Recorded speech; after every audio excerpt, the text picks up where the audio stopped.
Après une telle introduction, je crois que je n'ai plus rien à dire. Tout d'abord, je voulais remercier le RAB, le Marais d'Atra, qui nous ont accueillis avec une grande élégance et une grande gentillesse. Et aussi M. Monsonego qui m'a invité pour m'appeler. Et toute la communauté, on a passé un Shabbat très sympathique. Et donc, je remercie tout le monde. Donc, on va parler de l'antisémitisme. C'est un sujet malheureusement très actuel, mais c'est en même temps un sujet très actuel et un sujet qui n'a jamais cessé d'être actuel, pratiquement.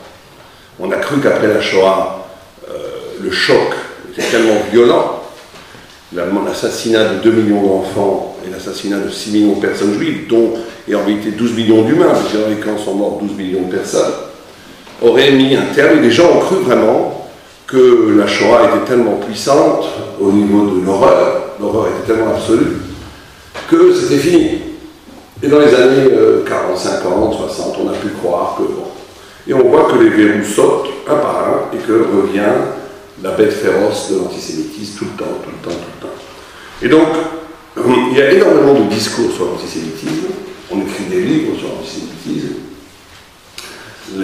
Certains juifs pas trop pratiquants ne se définissent que par rapport à cet antisémitisme, que par rapport à la Shoah. Et c'est aussi ça, un effet pervers de l'antisémitisme, c'est que le juif ne se définit que par le regard de la haine du goy. Et il y a énormément de juifs, que moi je connais souvent des intellectuels, des gens très intelligents, des gens très sympathiques, qui ne se voient comme juifs que parce qu'ils ont l'antisémitisme.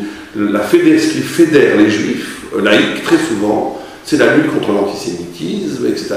Ce n'est pas du tout ça, parce que ça fait une culture de la mort, une culture de la violence, une culture de la négation.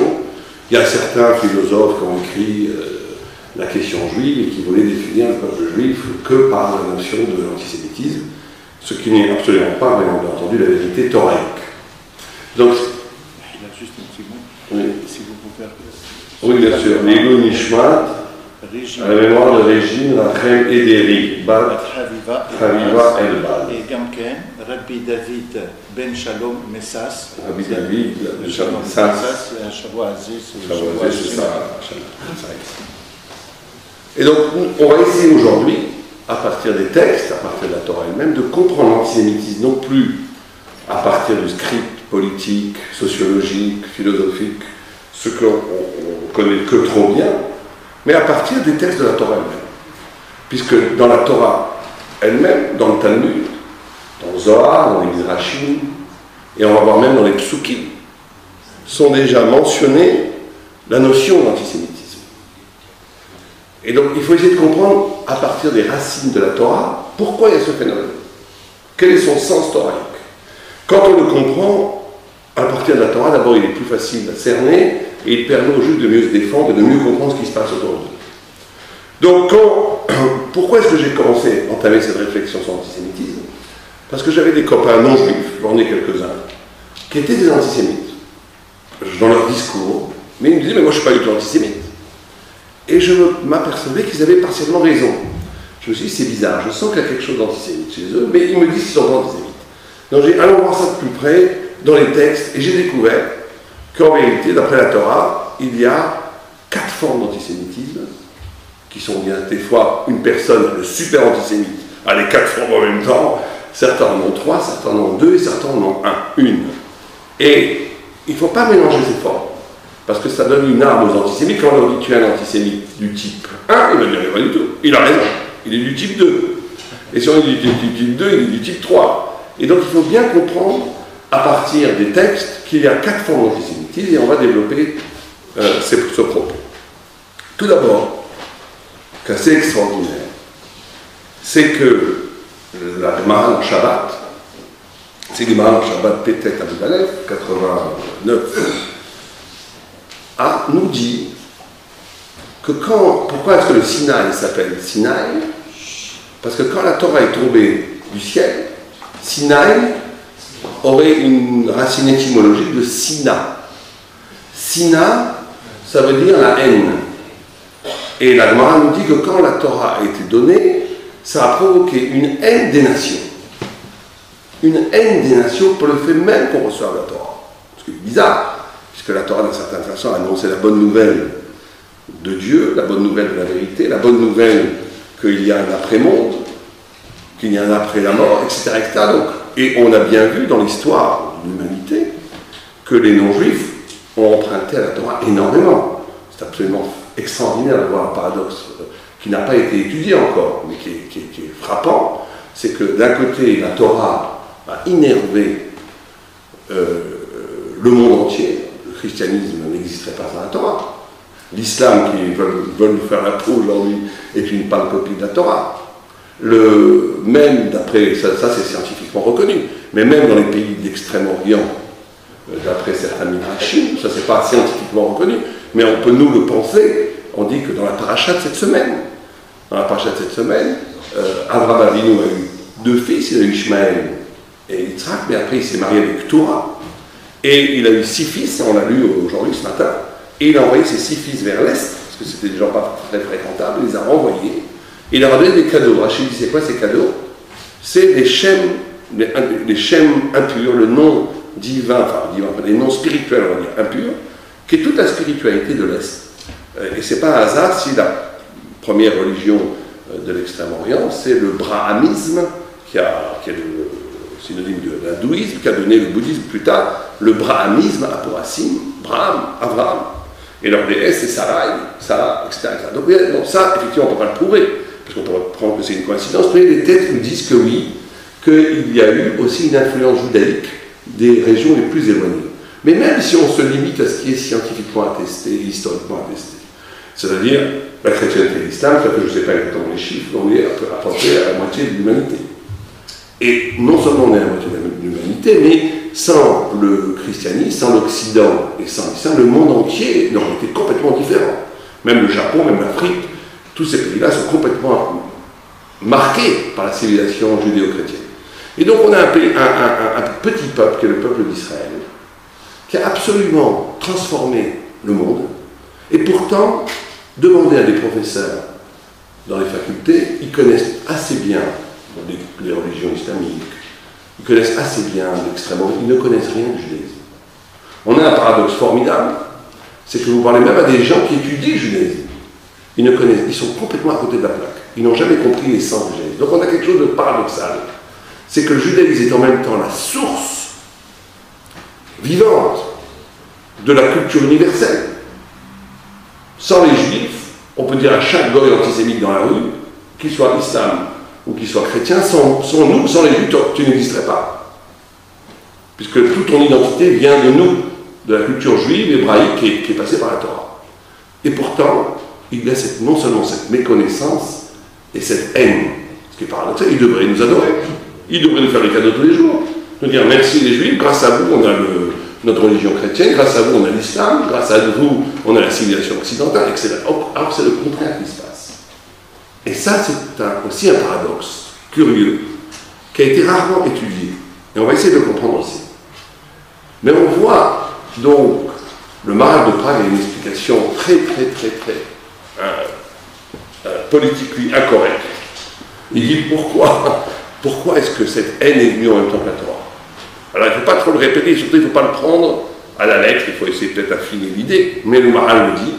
Il dit parce que c'est connu même dans les halachot de pureté, d'impureté. Vous savez que quand vous faites un kéli, un objet n'est susceptible de recevoir la pureté que s'il est fini. Si je suis en train de construire un objet qui n'est pas fini, l'impureté ne tombe pas sur lui, parce qu'il n'est pas encore fini. Mais si je décide que cet objet, je ne veux plus le travailler, il devient un objet et l'impureté tombe dessus, c'est des halachot de Touma et de Tahara. Dit le Maharal de Prague que l'humanité a subi des engendrements identitaires. L'humanité s'est modifiée peu à peu. Et que quand le peuple juif a reçu la Torah, il est arrivé à ce qu'on appelle la plénitude de l'identité. Et cette plénitude de l'identité, de l'humanité elle-même, a rendu les autres peuples comme des peuples cassés, puisqu'ils étaient à côté de cette plénitude. Et donc la haine du don de la Torah viendrait du fait que les non-juifs, dans l'inconscient et l'inconscient, décèlent chez les juifs une perfection humaine qui leur est étrangère et qui donc rend leur humanité à eux comme chaotique, cabossée. Comme si le juif faisait prendre conscience à celui qui n'est pas juif qu'il est un pas un demi-humain, Dieu préserve, mais qu'il est un humain inachevé. Et là, on a quelque chose de très très délicat, je ne sais pas trop ébruiter, mais qui est la racine de l'antisémitisme serait la conscience qu'il y aurait du plus dans le peuple d'Israël, qui manquerait à le reste de l'humanité, et que ce plus qui manquerait au reste de l'humanité serait sujet de haine. Mais ce qui est intéressant, c'est que s'il le ressent, c'est qu'il pourrait l'être. On n'est jamais jaloux de quelque chose qu'on ne peut pas devenir. C'est pour ça que d'un autre côté, le judaïsme, qui pose l'identité du juif, indépendant de ses idées, le fils d'une mère juive est juif, même s'il ne croit pas en Dieu, d'après la halakha. Vous pouvez lui faire un mariage avec des brachot. C'est un juif. Et d'un autre côté, un non-juif qui accepterait les mitzvot peut devenir juif, puisque la guéroute est ouverte à tout le monde, la conversion est ouverte à tout le monde. Là aussi, on a quelque chose de délicat.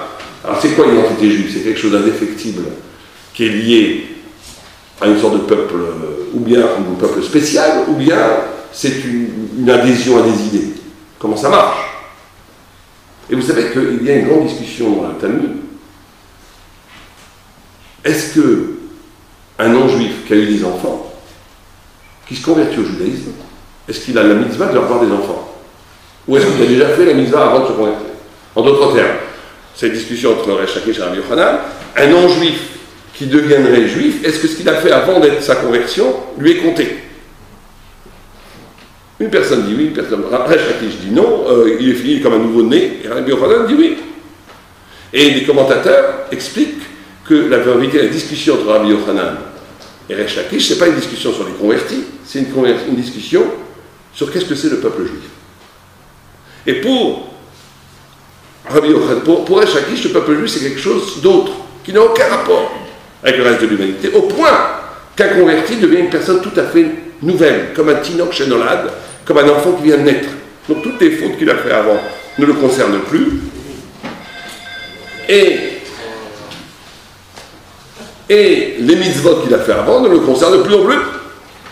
Alors que pour Rabbi Yochanan, l'humanité est comme une pyramide. Comme une pyramide. Et en haut de la pyramide, il y a le peuple d'Israël. Et donc, une conversion, c'est juste un déplacement dans la même pyramide, de monter un peu plus haut, mais en réalité, il reste le même humain. Donc c'est une discussion très profonde. Qu'est-ce que c'est être juif? Est-ce qu'être juif, c'est quelque chose d'ailleurs? Ou c'est quelque chose qui s'intègre dans l'humanité, mais à son sommet? Alors, on voit que ce problème-là existe depuis, en réalité, l'origine même de la création. Puisque le Maharal de Prague nous enseigne que quand il a créé la Torah, il a créé le monde, pardon, il a créé avec une lettre. Pour créer le monde futur, il l'a créé avec la lettre Yud. Pour créer le Olam Hazé, le monde en bas, il a créé avec la lettre E. Or, si on regarde dans un Sefer Torah, la lettre E, c'est quoi? C'est deux lettres combinées qui sont un Yud et un Dalet. Un Yud et un Dalet. Dit le Maharal, le Yud, ce qu'il appelle la Tsura Mouvdelet, on pourrait dire ça la forme séparée. C'est en même temps une forme séparée, mais qui transforme le Dalet en E quand même. C'est une sorte de spiritualité qui vient pas de la matière, mais qui transforme toute la matière. Et le Dalet, c'est les 4 points cardinaux qui vont dans les... C'est toute la présence du monde. Et il dit le peuple juif, sa place dans le He, c'est le Yud. Et le Dalet, c'est la place des 4 empires qui vont traverser. Et ces 4, et il dit l'antagonie, on va voir l'antisémitisme, c'est qu'à un moment donné, le Dalet va vouloir se présenter comme un absolu, et il va vouloir rayer le Yud. Et les 4 empires qui sont mentionnés déjà de façon allusive au début dans Bereshit, où il y a écrit Tohu, Bohu. On dit que le roi Shrina était sur le Tohu. Je ne sais pas comment on traduit en français, on dit Tohu, Bohu, Chosher, Al Pnei HaTehom. Et le roi Henoki merachefet al pnei hamayim. Le Midrash il dit c'est qui Tohu? C'est qui Tohu? C'est l'empire de babylonien. C'est qui Bohu? C'est l'empire perse. C'est qui Rocher? L'empire grec. C'est qui Thérom?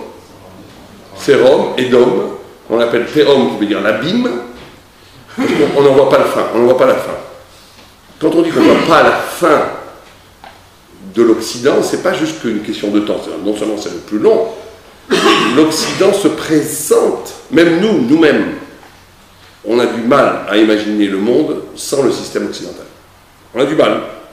Imaginer le monde sans le système bancaire, sans le système des États, sans l'ONU, sans l'armée. On a du mal. On sait que le Mashiach va abolir beaucoup de choses, parce qu'on le voit comme un absolu, comme quelque chose qui est comme la vie elle-même.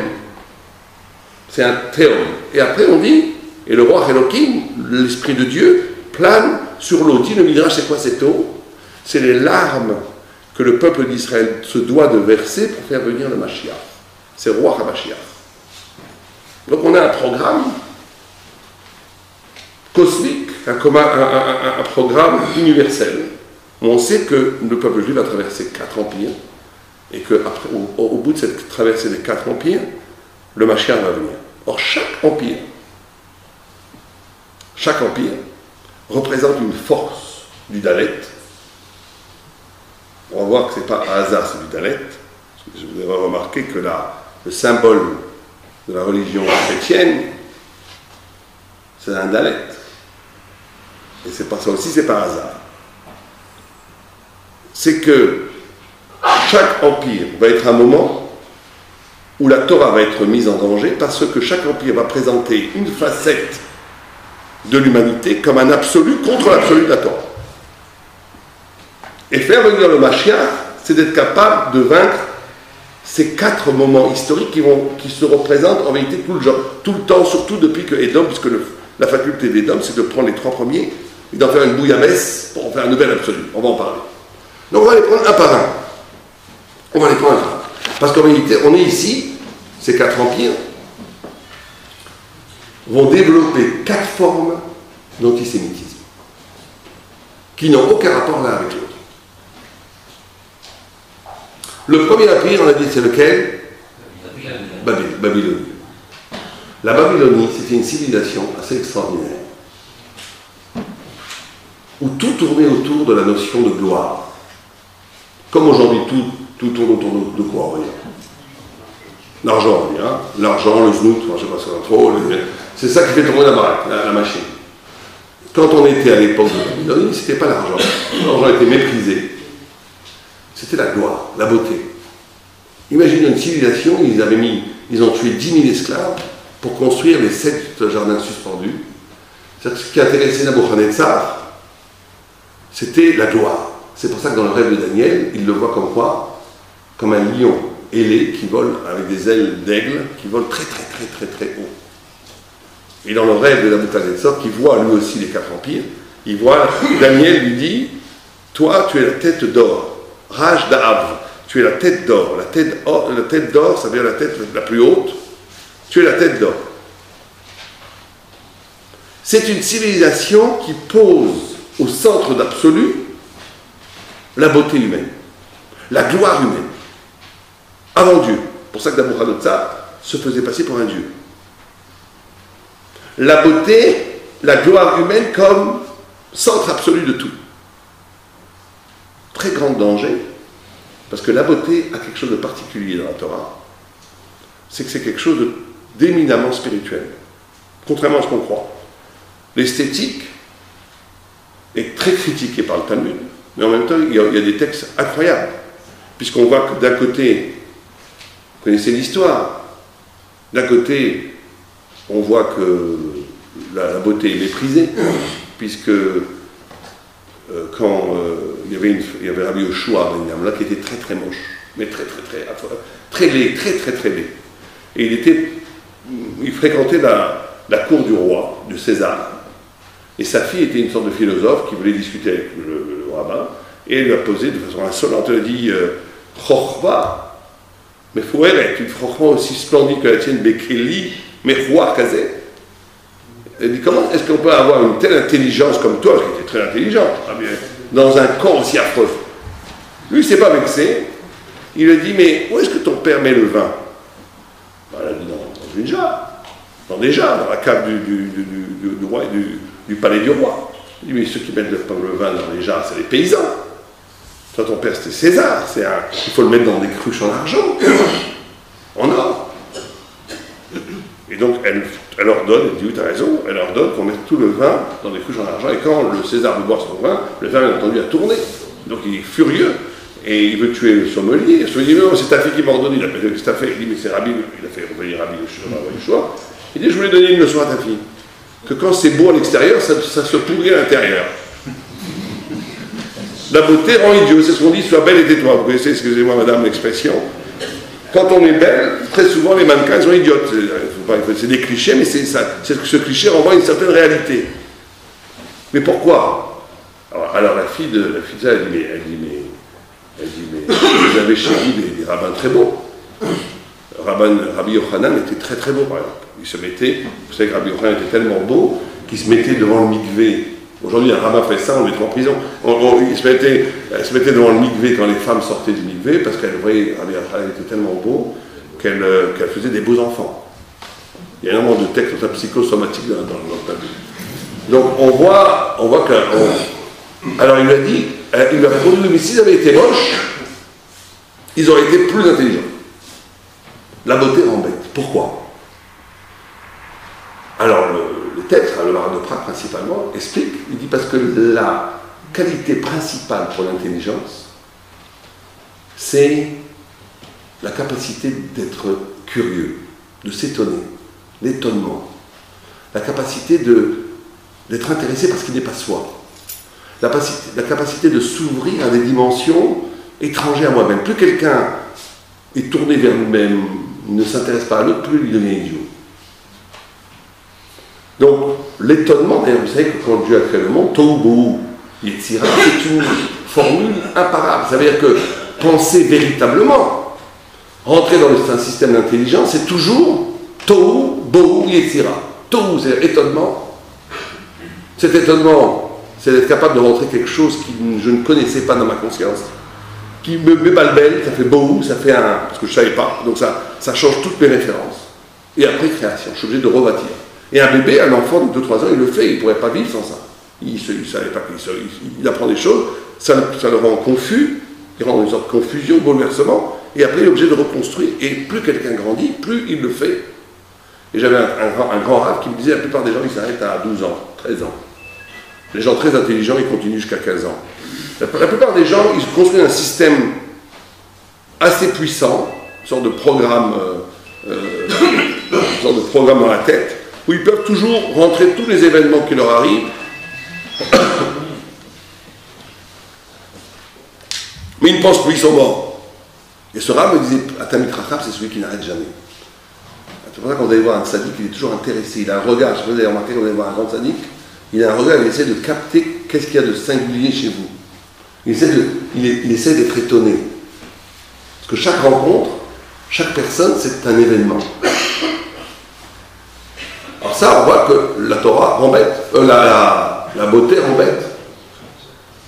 D'un autre côté, on voit une autre histoire avec Rabbi Yochanan, le même Rabbi Yochanan, très beau, qui va voir Rabbi Elazar, qui était fatigué, qui était malade, très malade, et il rentre dans sa chambre, il était noir, et il voit qu'il est malade. Il le voit pleurer.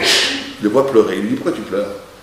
Il lui dit, parce que, est-ce que c'est parce que tu n'as pas étudié assez la Torah? C'est pas grave d'étudier beaucoup, d'étudier un peu, c'est pas ça l'important, c'est de faire le maximum que tu puisses étudier. Parce que la Torah elle est infinie, tu ne pourras jamais tout comprendre. Il dit, non, je ne pleure pas pour ça, je sais très bien. J'ai fait mon maximum pour comprendre la Torah. Ah, est-ce que tu pleures parce que tu n'as pas beaucoup d'argent? C'est très pauvre, bizarre. Pas tout le monde a la chance d'avoir le monde futur et le monde ici-bas. L'argent, l'abondance ici et l'abondance en haut sont rares. Rachkosfot, il dit à la Makom, mais il y en a qui ont les deux shulchanot. C'est pas impossible, mais c'est très rare. C'est pour ça que celui qui a beaucoup de brachot, beaucoup d'argent, il doit un peu trembler. Il doit savoir si vraiment il le mérite et s'il doit beaucoup construire à côté. Il lui dit, non, non, pas du tout, je sais très bien, l'argent c'est pas important, c'est des bêtises. Non. Alors il dit, est-ce que tu pleures parce que tu as perdu tes enfants? Et il lui montre l'os de son 10e enfant, avec qu'il avait perdu.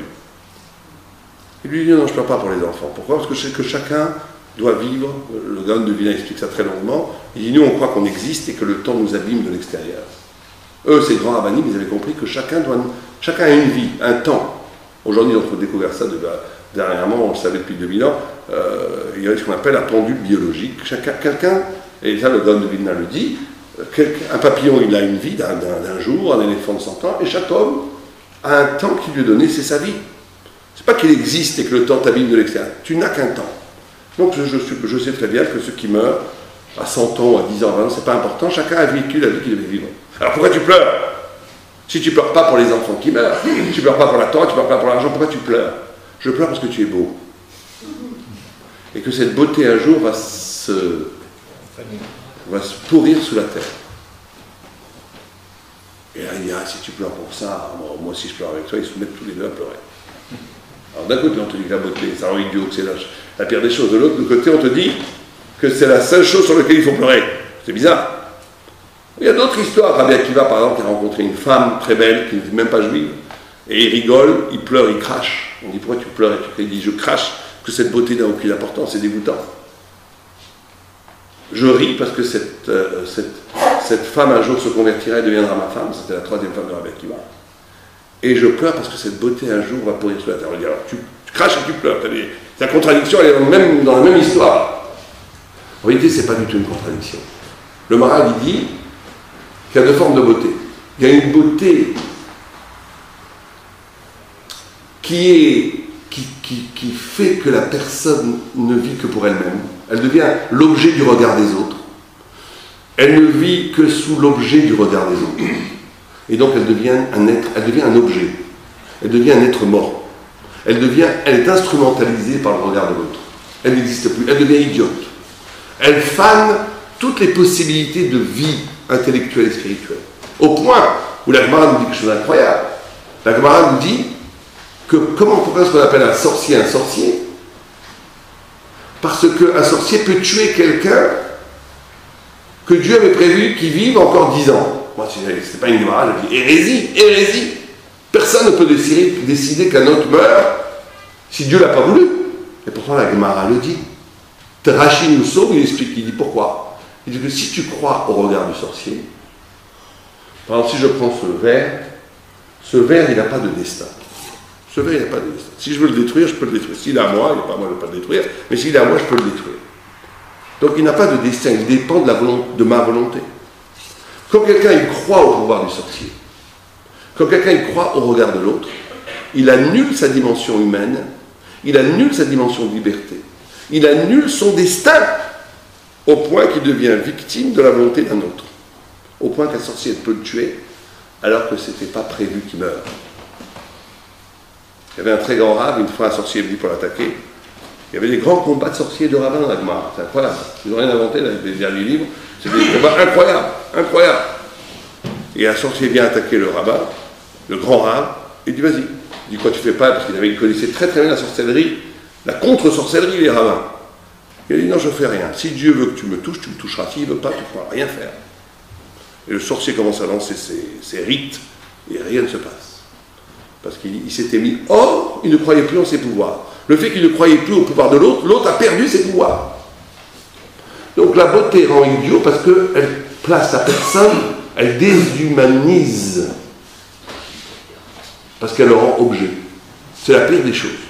Mais d'un autre côté, dit le Maharal de Prague que dans la beauté, il y a quelque chose d'extraordinaire, c'est que c'est la seule chose qui est en même temps du Yetzer Hara et en même temps qu'on ne voit pas chez les animaux. Vous n'avez jamais vu une baleine sortir son museau de la mer et admirer un coucher de soleil? Jamais. Mettez de la musique classique, très belle, vous n'allez pas voir votre chien ou votre chat, il va être complètement indifférent, il ne va pas dire c'est beau, jamais. Un cheval ne va pas s'arrêter de galoper devant une mer et après ça beau. Ça n'existe pas. Et dit le Maharal de Prague, vous savez que d'après la halakha, il faut rajouter un tiers de l'argent pour avoir des beaux tefilines, pour avoir un beau loulav. Le hidour mitzvah, il faut rajouter un tiers. Il dit pourquoi un tiers? Le Maharal de Prague pose toujours les questions pertinentes. Il dit pourquoi un tiers? Il dit parce que dans l'homme, il y a 3 niveaux. Il y a le nefesh, qui est l'énergie spirituelle qui fait que le corps peut vivre. Il y a le ruach, qui est la personnalité de la personne, qui est la parole. Il y a la neshama, qui est la pensée. Il dit la beauté, elle fait partie de la neshama. Parce que la beauté, il y a quelque chose de gratuit, de pas alimentaire, de pas utilitaire. Un tzaddik dans la beauté, il voit la grâce de Dieu. Il voit quelque chose, il voit la trace de la divinité dans la nature ou dans les choses. Donc on voit ici que l'épreuve de la beauté, c'est est-ce qu'on transforme cette beauté pour s'instrumentaliser et devenir passer sa vie à savoir comment est-ce que les gens vont vous trouver beau ou pas beau. On devient complètement idiot. Ou au contraire, on le prend comme une ouverture vers la transcendance, vers la beauté, vers la divinité, vers la lumière divine qu'il y a en chaque chose. Parce que chaque chose est belle. Babylonie, c'était une civilisation qui a voulu fermer le monde autour de la beauté humaine, complètement, couper de Dieu, et combattre les Juifs. C'est pour ça qu'ils détruisent le temple, parce que le temple était une beauté différente, une beauté qui était le reflet de Dieu sur terre. C'est-à-dire le mot signifié en hébreu, en français, vient de quoi? Vient d'un mot hébreu, quelqu'un connaît d'où ça vient, le mot signifié? Comment on dit signifié en hébreu? L'etzayen, c'est le même mot. D'où vient l'etzayen? De Sion, Sion, Sion. Sion, c'est le Harabait, c'est le temple. Le Harabait, on dit que c'était Od, la mida de Od, de beauté, de reflet divin, qui était une beauté sublime, mais qui renvoyait à Dieu. Babylonie veut exactement faire le contraire. Alors vous allez me dire, quel rapport avec l'antisémitisme? On y arrive, c'est la première forme d'antisémitisme. C'est laquelle? C'est la moins violente. L'antisémitisme babylonien, c'est le moins violent. On le retrouve, il est aujourd'hui plus à la mode. Il était très à la mode au XVIIIe siècle, au XIXe siècle, où c'était un antisémitisme qui n'est pas violent, mais qui voit dans le juif une menace pour l'identité nationale. Chaque nation construit une image d'elle-même, sublimée, à l'époque surtout au XIXe siècle, XVIIIe siècle, chaque nation, et tout le temps aussi avant, construit une image d'elle-même absolue, avec une gloire incroyable, et le juif, il renvoie à quelque chose d'universel. Il renvoie à quelque chose, c'est l'antisémite, qui n'est pas violent, il ne veut pas te tuer, mais il dit, toi, tu ne fais pas partie de la nation, de la communauté de notre nation, tu n'es pas vraiment français. Tu n'es pas vraiment français. Et en plus, vous les juifs, vous êtes toujours solidaires dans tous les mondes, dans tous les autres pays. Tu n'es pas vraiment un patriote. Et en plus, vous avez des réseaux. Et en plus, vous êtes mondialiste. Vous cassez, vous rendez relatif l'absolu de la nation, l'absolu de ce qu'on a bâti comme référence culturelle. Il y avait des antisémites qui disaient « Un juif ne pourra jamais comprendre les versets, les vers, je ne me rappelle plus de quelle année, de la terre de France, je ne sais même plus de quel poète il parlait, la terre de France qui respire, je ne sais pas quoi. » C'est une première critique où il voit dans le juif quelque chose qui dépasse l'identité nationale. Il voit dans le juif, et c'était le reproche qu'on a toujours fait aux juifs, vous êtes mondialiste, vous êtes un groupe qui est toujours solidaire entre vous, plus que les patriotes, et les communistes reprochaient aux juifs d'être l'international de la finance, et les capitalistes reprochaient aux juifs d'être les représentants du bolchevisme, du communisme universel qui voulait transformer tout le monde. Ça, c'est un antisémitisme qui a existé de façon très très très forte au XIXe siècle, surtout, mais aujourd'hui qui existe moins. Pourquoi il existe beaucoup moins aujourd'hui? C'est très simple. Parce que ceux qui font le boulot à la place de détruire l'identité nationale aujourd'hui, c'est pas nous tellement, c'est les Arabes. Donc c'est les musulmans. Donc il y a ce reproche est beaucoup moins prégnant. On l'entend beaucoup moins. En tous les cas en France. Parce que ce qu'a pris ce reproche a été porté par ceux qui ont des propos racistes peut-être, sur la communauté plutôt musulmane qui, elle, de façon massive, est en train de bouleverser le schéma des références culturelles françaises. Et donc on ne reproche plus tellement aux juifs d'être des balaganistes au niveau de la culture française, plus tellement. Mais ça existait énormément au XIXe siècle. Le deuxième, c'est la Perse. Alors la Perse, par contre, lui, c'est l'antisémitisme le plus violent. C'est celui qu'on connaît aujourd'hui. D'où ça vient la Perse? Dans le rêve de Daniel, C'est un ours. C'est un ours qui mange. La Perse était une civilisation du corps. Du corps. C'est pour ça que quand on lit la Megillah de Purim, on voit qu'ils faisaient des banquets de combien de jours? De 6 mois, 180 jours. Même un Tunisien aujourd'hui, bon, il ne s'assoit pas pendant 180 jours à manger. Même un grand kiffeur, c'est rare de passer 180 jours à manger. C'est rare. Et les femmes se mettaient dans des bains de lait, nous dit le Midrash, ou dans des bains de lait pendant 6 mois pour avoir la peau douce. Même la femme la plus coquette qui est ici ne va pas passer même une semaine dans un bain de lait. Bon. Donc c'était une civilisation où le corps était le cœur de tout. Si en Babylonie, le cœur de la civilisation c'était la beauté, la gloire, en Perse c'était le corps. Or c'est quoi de vivre de façon corporelle? Si je vous demande à vous, c'est quoi de vivre de façon corporelle? C'est quoi? Le corps, il a toujours un manque. Il fait des trous et on remplit les trous. Vivre de façon corporelle, c'est de vivre une vie où l'excitation de la vie, c'est de créer des manques et de les combler. Comme le fumeur. Le fumeur, il n'a pas envie de fumer au début. Il crée une envie qui s'appelle la cigarette, et après, il apaise son envie en fumant. C'est ça la vie du corps. La vie du corps, c'est des trous. C'est ça qu'on fait quand on a des bras rots. C'est des trous qu'on remplit, qui se vident, qui se remplissent, qui se vident, qui se remplissent. La civilisation publicitaire aujourd'hui, c'est la civilisation du corps. On crée des désirs artificiels qu'on doit après remplir. Très souvent, quand vous avez des jeunes couples qui se marient, au début, il y a des disputes. Pourquoi ils se disputent? Quand on regarde un petit peu, ils n'ont pas de raison de se disputer. Pourquoi ils se disputent? Parce que comme ils ne se connaissent pas beaucoup, surtout chez les religieux, on fait des chinours, des fois 5-6 rencontres, ils se marient. Et il y a des disputes. Pourquoi ils se disputent? Parce que comme ils ne se connaissent pas, il y a une sorte de gêne. Donc ils créent une dispute et après, ça fait un manque, et après on se réconcilie. Ils cherchent en réalité la réconciliation à la dispute, inconsciemment. Il y en a qui sont encore plus perverses, ils se disputent avec leur femme pour faire une colère, pour aller dans le balcon fumer la cigarette, pour apaiser la... Bon, il y a de tout, hein, il y a de tout. Mais c'est ça mais c'est très vrai. La vie d'un corps, c'est la vie qui se... Or, ça, c'est très grave.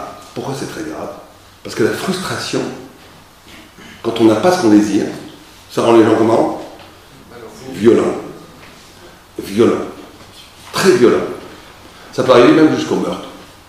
Et là, cet antisémitisme-là, qui est l'antisémitisme qu'on voit beaucoup aujourd'hui, c'est celui qui voit dans le juif la cause de tous mes manques.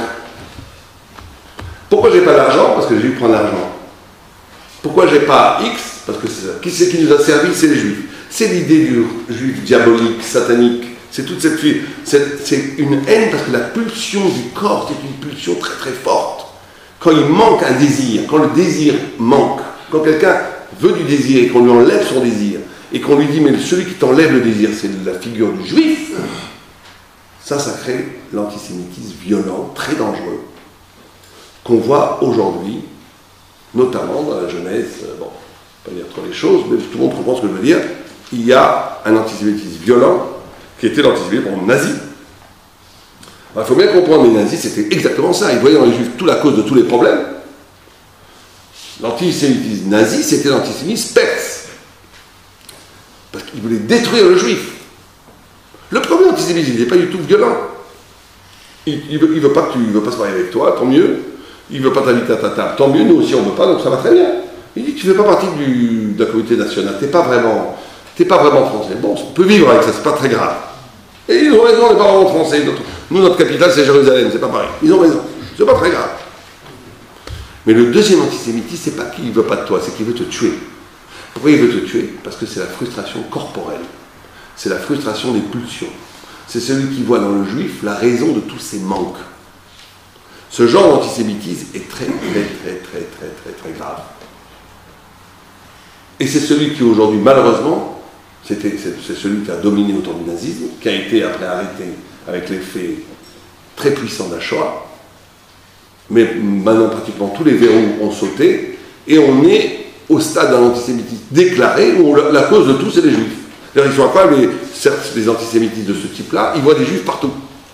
Sauf qu'ils disent qu'Obama est juif, n'importe quoi. Même dès que quelqu'un le gêne, s'il me gêne, il est forcément juif. Vous n'avez pas remarqué ça? Très souvent, l'antisémitisme, Si il est contre moi, c'est qu'il est juif, ou qu'il est manipulé par les juifs.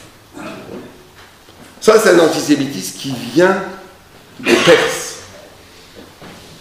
On appelle l'antisémitisme perse.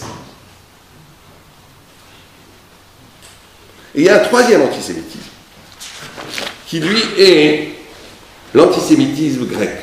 On a dit grec, c'est le Rocher. Alors ça, c'est très intéressant de voir ça. C'est peut-être le plus intéressant. Parce que le grec, par contre, il ne veut pas du tout te tuer. Il n'est pas comme le perse. Il veut, au contraire, que tu sois... il n'est pas non plus... Il ne dit pas que tu n'es pas de la communauté nationale. Au contraire, il veut que tu sois comme lui. Il veut t'assimiler. Complètement. Il y a vraiment des philosophes aujourd'hui qui sont antisémites. Il y en a un qui s'appelle Alain Badiou, je ne sais pas si vous connaissez. Il dit, je ne suis pas du tout antisémite. Et il a raison, il n'est pas antisémite du numéro 2. Il veut tuer aucun juif. Il n'est même pas antisémite du numéro 1, puisqu'il ne veut pas... il considère qu'un juif peut être tout à fait dans la communauté. Mais il reproche aux juifs ce qu'il appelle le prédicat juif, un terme un peu compliqué. Il veut dire le juif, il se présente toujours comme juif. Alors, ça suffit avec votre judaïsme. Soyons hommes. Et il convoque des penseurs chrétiens d'origine, je ne vais même pas dire son nom ici, pour dire, voilà, l'humanisme, l'universel, on n'a pas besoin du particularisme juif. C'est un antisémite très très pervers parce qu'il n'est pas du tout déclaré. Il n'est pas violent, il ne veut pas te tuer. Mais il ne veut pas que tu sois particulier. Alors moi j'ai posé une fois la question à un de ses élèves, à ce monsieur-là. Je lui ai dit, mais comment ça se fait que ça ne le gêne pas quand les Auvergnats sont Auvergnats? Ou bien quand un Écossais est avec sa jupe là, ça n'embête pas du tout. Ou quand un Breton est breton. Quand un Breton revendique sa bretonnerie, il s'en fiche complètement. Comment se fait-il que ça les énerve quand un juif revendique son particularisme? C'est bizarre, non? Si c'était vraiment ça la vérité, que vous voulez l'universalisme et que le fait qu'il y a du particularisme crée des conflits, des guerres, et que c'est pas bien, et on doit tous être frères et tous pareils. Si c'était vraiment honnête cette histoire, donc tout particularisme devrait vous gêner. Or, de façon très bizarre, le seul particularisme qui les gêne, qui les rend fous, c'est le particularisme juif. Comment ça se fait? Alors là, il y a quelque chose de très profond. Vous savez que la Grèce, on l'appelle Rocher. Or, la Grèce, c'est bizarre qu'on l'appelle Rocher. Éteignez vos portables, s'il vous plaît. Rocher, ça veut dire les ténèbres. Or, les Grecs, ils ont apporté quand même la philosophie au monde, ils ont apporté certaines mathématiques, ils ont apporté beaucoup de choses. Pourquoi on les appelle Rocher? Ils ne sont peut-être pas très religieux, mais c'est pas Rocher. Alors, nos sages nous enseignent que oui, c'est Rocher. Pourquoi c'est Rocher? Parce qu'ils ont, à partir de la Grèce, il y a eu la fin de la prophétie. On est bientôt dans Hanouka. La prophétie s'est éteinte avec les Grecs. La Gemara dit que le dernier prophète qui est mort est né le même jour Alexandre le Grand. C'est pas un hasard. La Gemara ne dit pas des dates du dire tiens il est mort, il est né. C'est pour nous dire que c'est consécutif, c'est coextensif, que ça va ensemble. C'est parce que Alexandre le Grand est apparu dans le monde qu'il n'y a plus eu de prophète. Pourquoi? Parce que les Grecs, ils ont inventé quelque chose de terrible. Ils ont inventé un regard où la réalité dépend de mon regard, justement. La chose n'existe que combien je la vois. C'est pour ça que dans le rêve de Daniel, c'est quoi la Grèce? C'est une panthère noire. Ez chutzpah. Elle a une insolence incroyable. Pourquoi elle a une insolence? Quelle est l'insolence de la Grèce? C'est que la Grèce, imaginez que vous avez un immense territoire, immense, et que vous avez un mur qui ferme la vision de ce territoire, et que vous avez un tout petit trou, et que je vois derrière le trou un tout petit champ de 20 mètres carrés. Le grec va dire, mais moi, derrière ce mur, il y a 20 mètres carrés, c'est tout, il n'y a rien d'autre. Il soumet la réalité au regard subjectif. C'est toute la philosophie, ce qu'on appelle la pensée autonome. Ça veut dire que et c'est toute la science, ça veut dire que on a cassé la possibilité d'écouter une parole qui ne passe pas par la maîtrise cérébrale de l'homme. C'est pour ça que c'est Rocher. Ça a complètement obscurci la révélation poétique et divine et transcendante du monde. Ça a réduit la vérité à la capacité cognitive de l'homme. C'est une réduction phénoménale. Au point où les juifs, certains rabbins ont cru que c'était la fin du judaïsme.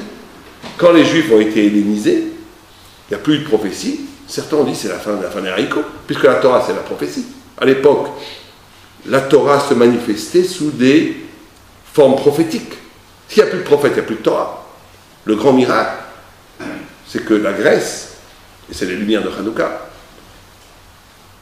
la Grèce, elle a permis le développement de la Torah chez Balpé. Parce qu'effectivement, quand la prophétie est morte, et qu'on était réduit à la subjectivité, même nous les Juifs, on est devenus Grecs, on a été réduit à chacun essayer de comprendre la Torah avec son cerveau, comme un Grec. Et le grand miracle, c'est que le Juif, il a découvert Dieu au fond de lui-même. Les Grecs, en croyant nous helléniser, en croyant nous aplatir, en broyant la prophétie, ils ont dit, ça y est, ces Juifs, ils sont finis, ils sont comme nous. Donc ils ne vont plus avoir leur spécificité juive. Et donc ils vont s'assimiler. Et c'est ce qu'ils voulaient. Ce qui s'est passé, il y a eu un miracle extra. Et c'est peut-être ça le plus grand miracle de Hanouka. C'est que les Juifs, ils n'ont plus de prophète. Donc ils ont été obligés de prendre les mains nues le texte, Rabbi Akiva, Rabbi Shimon Yochai, Rabbi Meir, et d'interpréter le texte avec eux-mêmes. Que avec eux-mêmes. Et il y a eu un miracle. C'est qu'ils l'ont interprété avec leur Neshama. Et leur Neshama, c'était le miroir de la révélation divine. Chaque homme, chaque grand initié, était un moment de la révélation. Et on a eu des milliers de révélations qui ont fait toute la Torah chez Balpé. Et ces milliers de révélations qui ont fait toute la Torah chez Balpé, c'est toutes les flammes de Hanouka. Alors vous allez me dire, très bien, pourquoi est-ce que le grec veut nous faire la peau à ce point-là? Pourquoi il veut nous assimiler? Alors là, c'est très profond. C'est un antisémitisme très très profond. Parce que, vous savez que le paradis Yitzhak nous dit, il y a même des textes, que les Grecs, c'est pas de la rigolade. Ils ont toute la science, la philosophie, etc. Ils puisent dans l'intelligence de la parole de Dieu. Comme ça, il dit le paradis Yitzhak. De où? De où? Il dit des 10 paroles qui ont créé le monde. Dieu a créé le monde avec 10 paroles. Quand il crée le monde avec des paroles, la parole, c'est l'intelligence qu'il y a derrière les choses. Ce n'est pas juste des paroles. La parole de Dieu, quand elle crée le soleil, elle crée à l'intérieur de sa parole toute l'intelligence qu'il faut pour que le soleil soit. Et c'est pareil pour chaque chose. C'est pour ça qu'en hébreu, davar, qui veut dire une parole, c'est aussi une chose. C'est que chaque chose, elle a une voyelle de l'intelligence divine qu'il y a dans la chose. Les Grecs, ils ont le secret de cette intelligence. Comme ça, Maïmonide aussi dit, ils ont le secret de la compréhension divine qu'il y a dans les choses.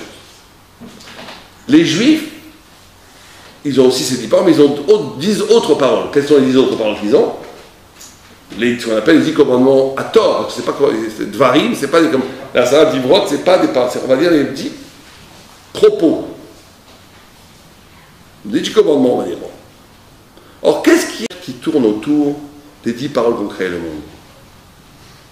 C'est la nécessité. Quand Dieu dit qu'il y aura le soleil, il a créé un monde, tout est nécessaire dans le monde de la nature. Quel est le concept qu'il y a dans les 10 paroles au mont Sinaï? C'est la liberté. Il dit, tu ne tueras pas, tu peux tuer. Tu ne voleras pas, tu peux voler. Tu ne convoiteras pas, tu peux convoiter. Donc on a le peuple juif qui est dans la lettre Yud, qui lui est dans la liberté spirituelle. Et on a les nations, entraînées par la Grèce, qui est dans le Dalet, et qui est en train d'organiser le monde autour de la nécessité. On pourrait dire, mais chacun reste chez toi, et tout le monde est content. Non, parce que là, le peuple juif, la Torah, pose un postulat qui rend fou le non-juif. Que quoi? Que cette nécessité, elle n'a été créée que pour la liberté du juif. C'est-à-dire que pourquoi est-ce qu'il n'y a pas la loi de la pesanteur? Pourquoi ça ne s'envole pas? C'est naturel. Non, attends, elle dit pourquoi ça ne s'envole pas? Parce que pourquoi il ne faut pas que les tefilines s'envolent. Pourquoi est-ce que 2 plus 2 font 4? Parce qu'il faut 3 parois dans la soukha, etc. C'est-à-dire que toute la réalité scientifique, historique, ontologique, tout ça n'a de sens que pour donner aux Juifs, à la Torah, à Israël, un endroit physique pour vivre. Et ça leur rend fou. Parce que le grec se dit, toute ma science, toute ma philosophie, tout ce que je suis, le sujet de l'histoire, c'est quelque chose qui n'est pas moi. Je suis instrumentalisé pour quelque chose qui n'est pas moi. Et donc il veut détruire Et pas par physiquement, pas parce qu'il n'y a pas de haine physique. Il veut dire, rentre dans mon universel. Et là, on rentre, on va dire, d'une lutte entre deux formes d'universel. Il y a l'universel, vous savez que quand Abraham Avinu, il avait pour ennemi à l'époque Nimrod. Et Nimrod, il avait décidé, c'était un grand rachat, dont son nom avant c'était un révolté. Il avait décidé de se révolter contre Dieu. Il était très malin. Parce qu'il a dit, on va gagner Dieu à son propre jeu. Alors c'est conseil, qu'est-ce que tu veux faire? Il dit, c'est très simple. Dieu a créé l'homme libre. Si on se met tous à être contre lui, tous, il ne pourra plus rien faire. Tant qu'il y a des gentils et des méchants, c'est le bon Dieu qui est gagnant parce qu'il frappe les méchants. Et il récompense les gentils. Mais si on est tous méchants, on va gagner, puisqu'il ne pourra plus rien faire. Et il sera obligé, puisqu'il a créé l'homme libre, il sera bien obligé d'accepter le constat. On a qu'à tous devenir Rachaïm. Or, il a promis qu'il ne ferait plus le déluge. Donc on l'a gagné. C'était ça qu'il a dit. Un de ses conseillers, qui n'était pas bête, il a dit, tout ton plan est fabuleux, mais il y a un problème. Quoi? C'était déjà les Juifs le problème.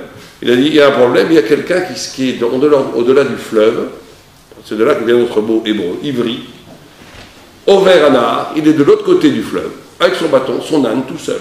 Et il n'est pas d'accord, il ne veut pas rentrer dans ta combine. Tout le reste de l'humanité, ils sont d'accord. Mais lui, non. Nimrod, il le regarde, il dit, près d'Azo, El Atid. Cette mule n'a pas de futur. Il était à l'époque, il n'avait pas d'enfant. Cette mule n'a pas de futur. Il ne compte pas.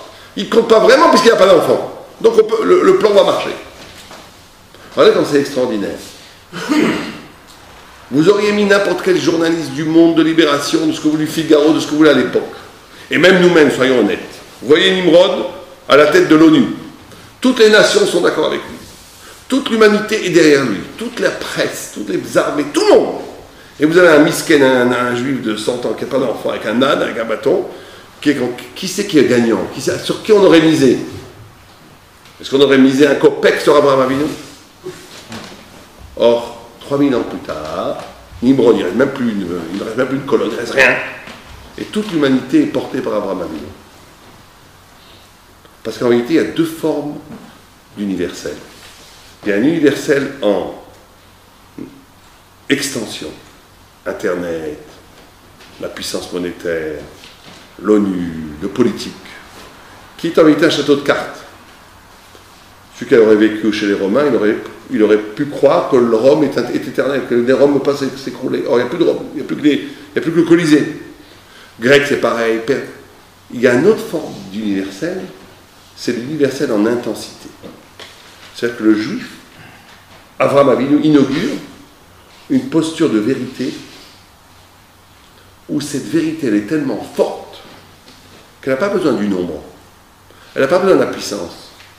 Elle vaut en elle-même, elle est tellement forte qu'elle donne le sens ultime à chaque chose. Elle est universelle parce qu'elle est vraie, pas parce qu'elle a le pouvoir partout. Et à la fin, celui qui triomphe,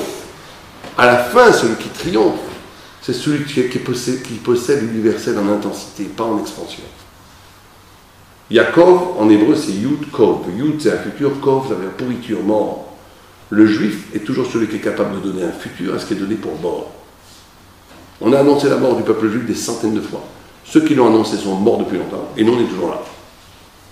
D'où ça vient? On n'est pas Superman. Le juif tunisien me dedans, c'est pas Superman, c'est pas possible. C'est pas possible qu'on soit que des c'est pas possible que depuis 3000 ans, il y a des milliers de petites nations comme nous qui ont disparu et que nous on est toujours là, on n'est pas Superman, ça va.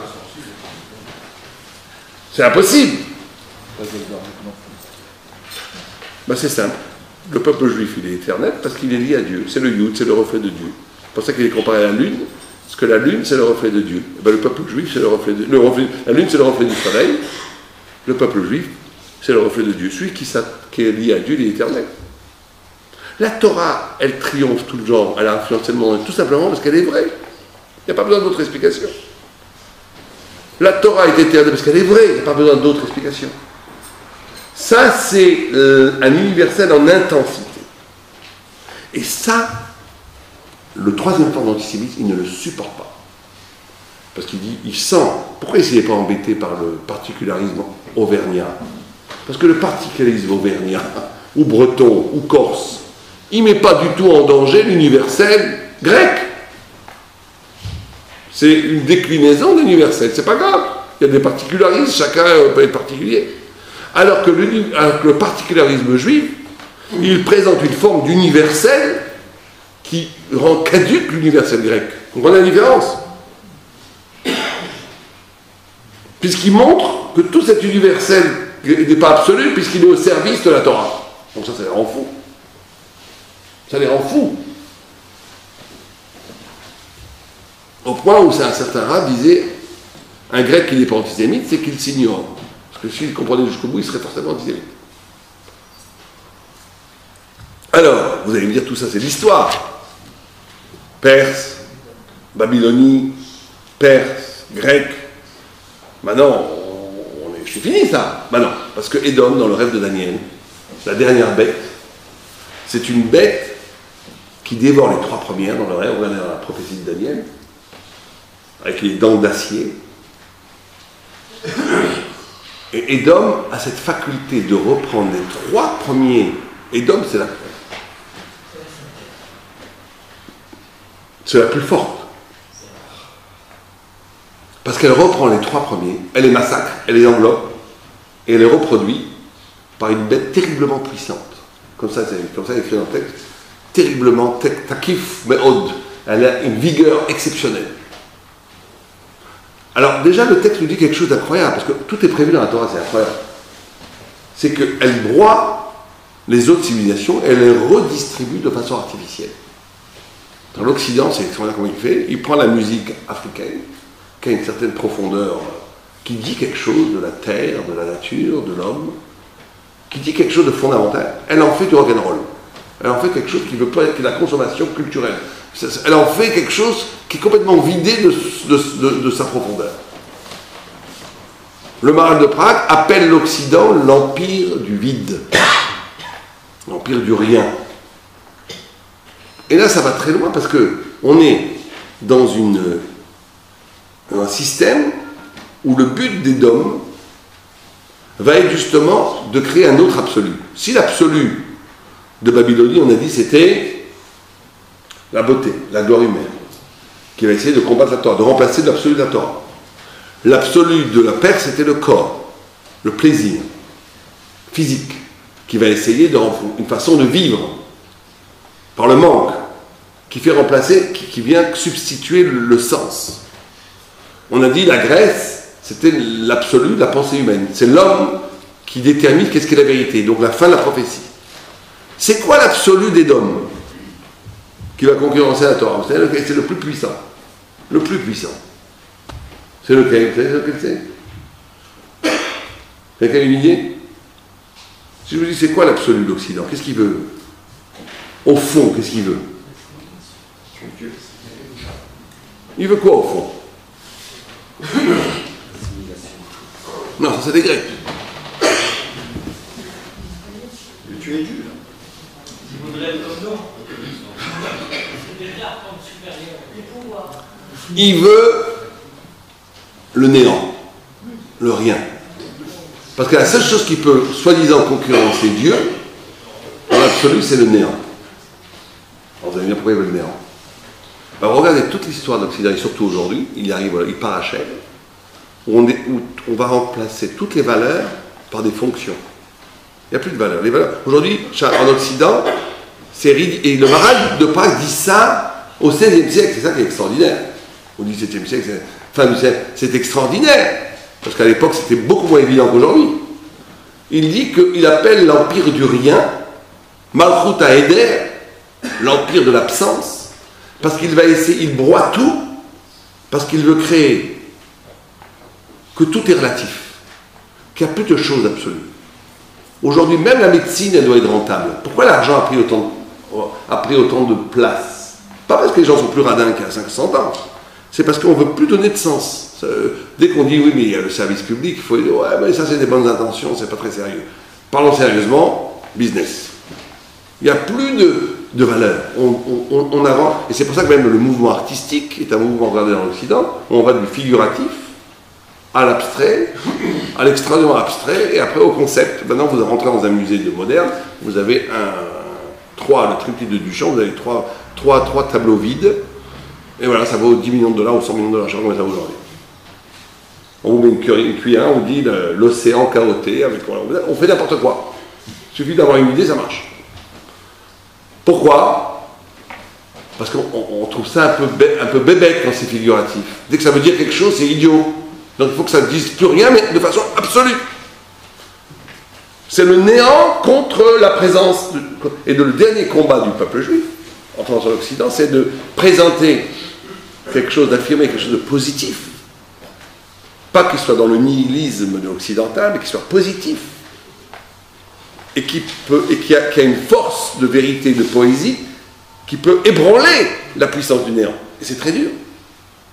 Vous savez, aujourd'hui, quelqu'un disait quelle est la phrase la plus dure à combattre?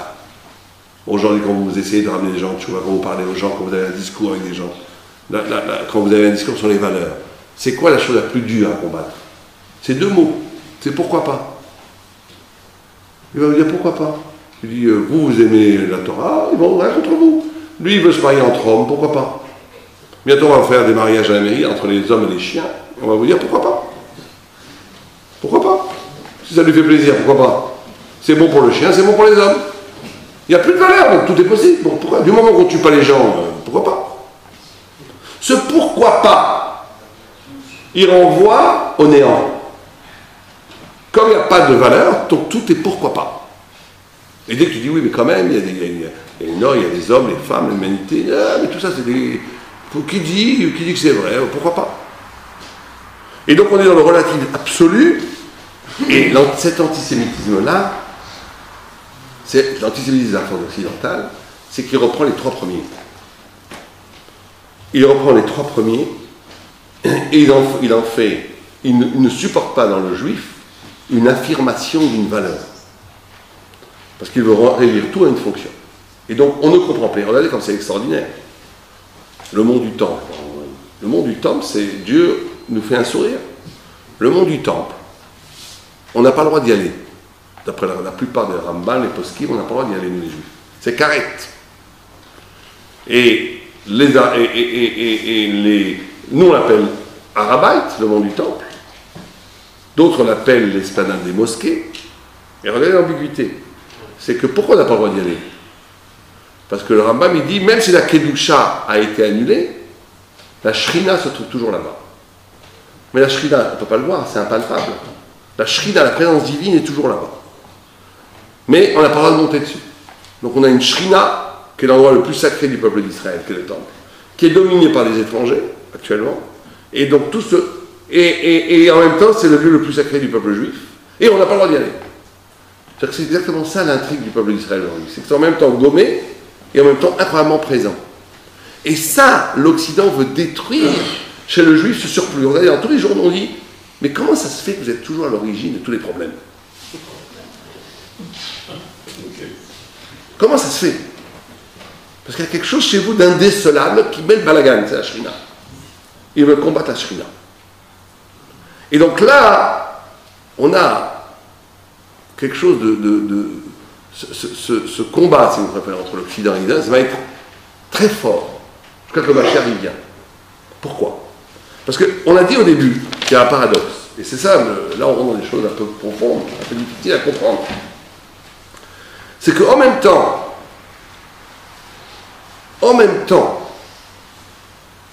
il y a cette haine, et on a expliqué les 3-4 différentes formes d'antisémitisme, mais en même temps, une grande partie de l'identité humaine dans le monde, elle est due grâce à la Torah.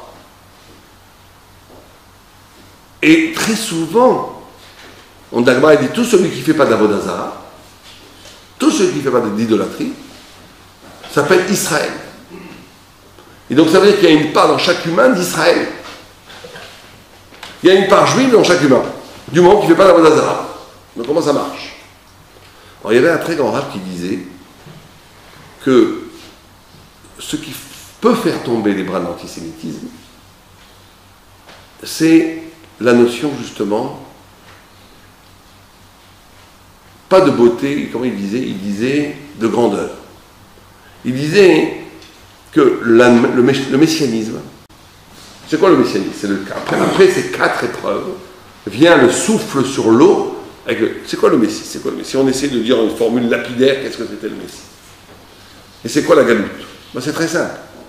Le Messie, c'est quand le moment messianique, c'est quand il y a union entre la réalité et la vérité. La réalité et la vérité. Quand il y a une distorsion entre la vérité et la réalité, on est en galoute. Quand il y a une harmonie entre la vérité et la réalité, c'est un moment messianique. C'est pour ça que très souvent les Juifs ont été accusés d'être moches, d'être pas beaux. Pourquoi? Parce que comme l'harmonie esthétique extérieure était un mensonge, le Juif voulant résister à ce mensonge, on voit que son nez était tordu, il ne voulait pas, il y a une distorsion. Donc il résistait au mensonge, ça ne pouvait pas coller avec le monde, cette vérité ne pouvait pas coller avec le monde, donc il y avait une sorte de...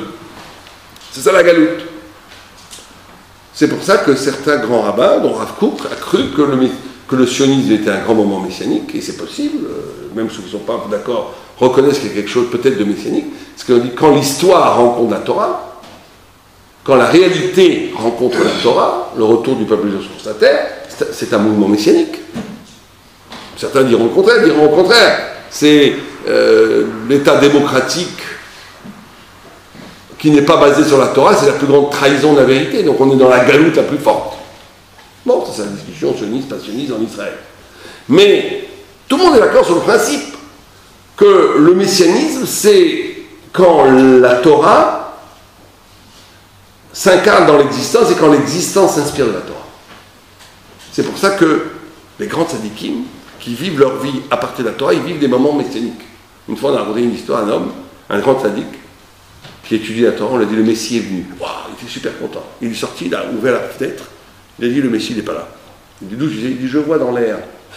L'air n'est pas pétillant, le Messie n'est pas là. Il est parti dans un soir étudier. Et un des élèves a demandé à l'autre élève, on lui dit mais pourquoi il a eu besoin d'aller sortir dehors? Pourquoi il n'est pas resté là où il est pour voir? Il a souri, il n'a rien dit. L'autre il a compris, il a dit parce que là où il étudiait, le Messie il était là. Devant sa Gemara, le Messie était là, parce que dans sa vie, il est arrivé à un degré de Kedusha, où son existence et la vérité faisaient un, où le Avira des Meshiach, l'air messianique était autour de lui. Et donc, cet antisémitisme, on ne peut le combattre, et on va finir avec ça, que quand on est capable, justement, de dévoiler l'amour propre aux Juifs pour toute l'humanité. Ça veut dire quoi? Pas qu'on va devenir des bons samaritains, enlacer tout le monde, c'est pas le Juif, il ne fait pas comme ça. Mais le Juif, il doit comprendre que quand il fait la Torah, quand il fait les mitzvot, il ne le fait pas que pour lui, il le fait pour toute l'humanité. Il le fait pour rédimer le monde. Au point où il y avait Rav Nachman de Breslav, qui est un très grand tzaddik. Un jour, il a dit quelque chose, il a entendu une voix céleste qui a dit « Tu as perdu ton Olam Haba, tu as perdu ton monde futur. » Parce qu'il avait une phrase qui n'était pas bien. Écoute, imaginez que Dieu, vous entendez Dieu qui dit « Vous avez perdu ton monde futur. » Qu'est-ce que vous ferez? On se mettrait à genoux, on prierait, on dirait « Pardon, on ferait tchouva, je pars. » On entendrait Dieu qui dit « Tu n'as plus de bon futur. » Ce serait terrible. Lui, il a dit « C'est génial. Je vais enfin pouvoir servir la Torah, les Shem Shamaim, sans cette histoire du Olam Haba, du salut, et ça m'embêtait la vie. » Il était super content. Une voix est ressortie. Tu viens de regagner ton Olam Haba. Parce qu'il a eu ce mouvement de l'Echem Shamaim. Mais on voit que la position du Juif, c'est pas de faire les mitzvot pour avoir son petit Olam Haba après la mort. Le Juif, il fait les mitzvot parce qu'il est un envoyé de Dieu pour réparer le monde. Et un Juif, il doit être le reflet de Dieu sur terre au point que chaque homme doit se reconnaître en lui comme, quand on voit un tzaddik, chaque homme a l'impression que le tzaddik a la clé de son problème, a la clé de ce qu'il est vraiment. Et ça, c'est la beauté. C'est la beauté parce que c'est l'harmonie entre la vérité et la vie. L'harmonie entre la Torah et l'existence. Alors vous allez me dire, tout ça, c'est bien, mais on n'a pas parlé, on a parlé de la Perse, de la Babel, de la Perse, de la Grèce, de l'Occident, on a oublié quelqu'un, non? Ishmaël, oui, où Ishmaël là-dedans? Alors, Ishmaël, en ce moment, il a sa part aussi dans l'antisémitisme, non? Alors, le Ramak, il dit que dans le rêve de Daniel, il y a trois cornes dans cette bête terrible qu'est l'Occident. Et il dit ces trois cornes, c'est les trois formes d'Ishmaël. Alors je ne sais pas depuis, j'en ai pas vu trois, bon, on a du mal à en voir trois. Mais il dit qu'il y a trois formes d'Ishmaël. Et ils ont une fonction dans le temps messianique, puisqu'il dit, que c'est écrit aussi dans le Midrash, que dans le rêve de Nabuchodonosor, la tête d'or, c'est Babylone, le ventre, c'est la Perse, puisque c'est la nourriture, les deux bras, c'est la Grèce, et les deux jambes, c'est Esav et Ishmaël qui marchent pour nous amener le Mashiach. Et le Rambam, Maïmonide, dit ça. Il dit dans son livre, à la fin de la Melachim, que même si ces religions sont fausses par rapport à la Torah, elles ont une fonction essentielle, c'est de rendre universelle la Torah. Parce que imaginez que si personne n'avait connu la Torah, et que le Mashiach viendrait, on dirait, mais on ne savait même pas que tout existait, c'est pas juste. Le christianisme et l'islam sont les deux jambes qu'amène le Mashiach, parce qu'ils répandent dans le monde entier la notion de justice, la notion du Dieu unique, la notion de vérité et la notion messianique, qui fait que le monde entier est concerné. Et il dit que la fonction d'Ishmaël sur terre, alors ça ne peut pas plaire à tout le monde, mais c'est ce qu'il dit, c'est qu'il faut qu'il mette le balagan. C'est ce que c'est le balagan en hébreu, la pagaille. Pourquoi? Parce que sans ça, l'Occident serait tellement stable, tellement puissant, tellement indépassable comme Édom, que ce serait une sorte de muraille entre nous et le Mashiach, entre nous et la vérité, entre nous et la révélation. Ça rendrait tellement absolu le monde matériel, le monde politique, le monde des civilisations, qu'on ne pourrait pas voir la lumière messianique. Or, la fonction d'Ishmaël, c'est de venir faire le balagan en et ça pour montrer que tout est relatif. Et ça va permettre à la lumière du Mashiach de passer. Comme ça, il dit. Comme ça, il dit. Et donc, il y a dans cette... On en voit le début. Il faut faire très attention et être très prudent. On ne sait jamais. Brachi pensait que le Mashiach allait arriver très rapidement. Le Gaon de Vilna, avec Napoléon, il pensait que c'était là Gog ou Magog. Donc, comme des gens infiniment plus grands que nous sont trompés, en pensant que nous... mais c'est vrai qu'on a l'impression que tout ce qui est écrit est en train de se réaliser. La guerre entre Ishmaël et Esav, la fin, on a l'impression qu'on n'est pas loin du tout. Mais on ne sait pas. Mais en tous les cas, les symptômes sont là. Est-ce que ça va être la délivrance? Là, j'en sais rien. Mais en tous les cas, les symptômes sont là. Et ils sont là, correspondant tout à fait à ce qui est annoncé par les prophètes. Et il faut bien comprendre. Ça, c'est une chose qu'il faut bien comprendre. C'est que Ishmaël et Esav sont aujourd'hui les deux visages d'une humanité qui ne veut pas accepter la vérité thoraïque et qui la combattent. Mais qu'on ne pourra vaincre cela que si nous-mêmes nous dépassons ces deux tentations qui sont Esav et Ishmaël. Alors ça veut dire quoi? Alors c'est très simple. Nos sages nous enseignent la chose suivante. Ishmaël vient de qui? Abraham. Esav vient de qui? Yitzhak. Abraham, c'est qui dans la Torah?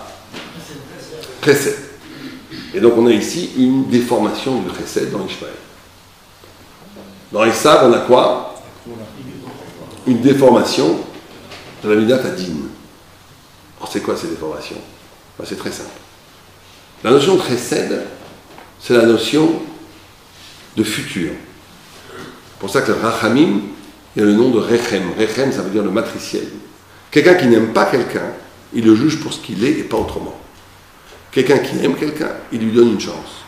Allez de voir, vous allez dire à une mère qui aime beaucoup son fils, que son fils est en train de casser tout dans l'immeuble, elle dit, mon fils c'est un ange. Oui, votre fils c'est un ange, madame, mais il est en train de tout casser. Mais mon fils, elle ne veut pas voir la réalité. Parce qu'elle l'aime, elle ne voit que le futur, elle ne voit pas la personne. Le chesed, c'est la capacité de voir quelqu'un pour ce qu'il peut devenir, pas pour ce qu'il est. Le din, tu payes comptant. Le din, c'est la capacité de juger quelqu'un pour ce qu'il est, pas pour ce qu'il peut devenir demain. Vous allez dire à un juge, oui, mais vous savez, cet homme est un assassin, mais demain ça peut devenir un grand saint. Vous dire, monsieur, c'est possible, je l'admets, mais ça ne me regarde pas du tout. Moi, je juge les faits présents, pas pour ce qui peut devenir demain. Ça, c'est le din. L'amour, C'est rachamim. C'est pour ça que la façon dont on regarde quelqu'un, on peut enfanter des possibilités ou on peut détruire des possibilités. Un enfant, il faut le regarder avec amour, parce que c'est ça qui lui donne la possibilité d'advenir. Si on le juge pour que ce qu'il est, on est en train de le tuer. Et donc, le chesed, c'est ça. Le chesed, c'est l'amour, c'est le futur. Mais c'est un futur qui déforme la réalité. Parce que si on était soumis à la réalité, c'est le din. Donc la perversion du chesed, c'est le principe de non-réalité. Or, aujourd'hui, ce qui se passe avec Ishmaël, c'est exactement ça. Vous regardez que nous sommes confrontés à une logique que nous ne comprenons pas très bien, où le principe de réalité n'existe pas. On nous attaque, par exemple, on se défend, on devient nous-mêmes tout à coup dans les assassins. Mais attends 2 minutes. Les gens ont osé dire, nous sommes très en colère que vous ayez tué un terroriste qui avait déjà lui-même massacré des gens. C'est incroyable. Même un nazi ne dit pas ça. Un nazi, c'est pire que tout. Mais il dit, je te tue, tu me tues, c'est normal. Mais quand on envoie des bombes et que quand tu te défends, tu dis c'est scandaleux, ça ne veut rien dire. Mais ça vient de la déformation du chesed. Ça veut dire qu'on n'accepte pas le principe de réalité. C'est ce que dit le Rambam, Maïmonide, dans le Y Temal. Il dit Ishmaël, c'est une émouna she'en bo dofi, c'est une foi qui n'a pas de faille, mais au service de la folie. Il n'y a pas d'esprit. Et ça, c'est le contraire. C'est le contraire. Puisque le din, Yitzhak, il dit tout ce qui existe est nécessaire. Or, la seule personne qui est nécessaire, c'est Dieu, donc j'existe pas. C'est pour ça qu'on dit que les cendres de Yitzhak sont déposées devant le trône divin dans le ciel. Il s'annule devant la nécessité divine.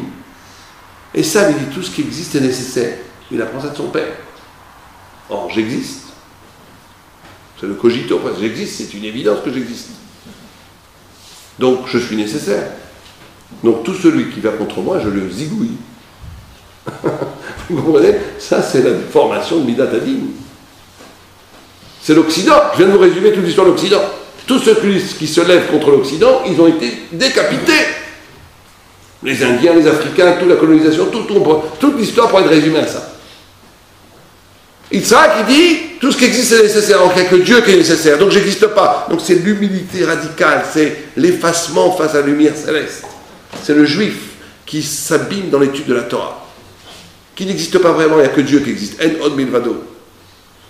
Et ça, il prend cette force-là, cette force de l'absolu. Tout ce qui existe est nécessaire. Or, il y a une évidence, c'est que j'existe. On ne peut pas me dire que je n'existe pas. Donc si j'existe, je suis nécessaire. Donc tout celui qui est contre moi doit mourir. Et donc nous, les Juifs, il faut bien savoir que nous avons pris, par la galoute de Ishmaël et la galoute de Esav, nous avons pris aussi cette possibilité de... Parce que c'est ce que dit le Maïmonide. Il dit, Ishmaël, c'est une foi exceptionnelle qui n'a pas de sechel, l'esprit. C'est pas sérieux dans l'histoire. On regarde l'un devient l'autre, Ishmaël devient Israël, Israël devient Ishmaël. C'est pas sérieux, c'est un jeu d'enfants. L'Occident, ils ont un sechel, dit le Maïmonide, qui peut arriver proche de l'intelligence talmudique. Mais ils n'ont aucune émouna. C'est pour ça qu'ils prennent comme Dieu un homme. Parce qu'en réalité, ils n'ont l'émouna que de l'homme. Et il dit, le juif n'amènera le Mashiach que quand il sera capable d'avoir une émouna plus forte qu'Ishmaël et une intelligence plus forte que Esav. Ça veut dire quand il sera capable d'avoir une émouna, une foi qui va alimenter l'intelligence et une intelligence qui va alimenter la foi. Et quand on sera capable de faire cela, et c'est ce qu'on doit essayer de faire, on doit présenter de façon affirmative et pas nihiliste une pensée vivante qui est nourrie par la foi, par la émouna, et une pensée vivante qui est nourrie par la foi et une foi qui est nourrie par l'intelligence, pas la foi du charbonnier. Les deux en même temps, c'est ce qui va permettre d'amener le miroir au monde de la révélation messianique. Et c'est ça qui va abolir non seulement l'antisémitisme, le mensonge, et qui amènera, Bezrat Hashem, la lumière messianique sur terre. Amen, Kenny Ratson. Est-ce qu'il y a des questions?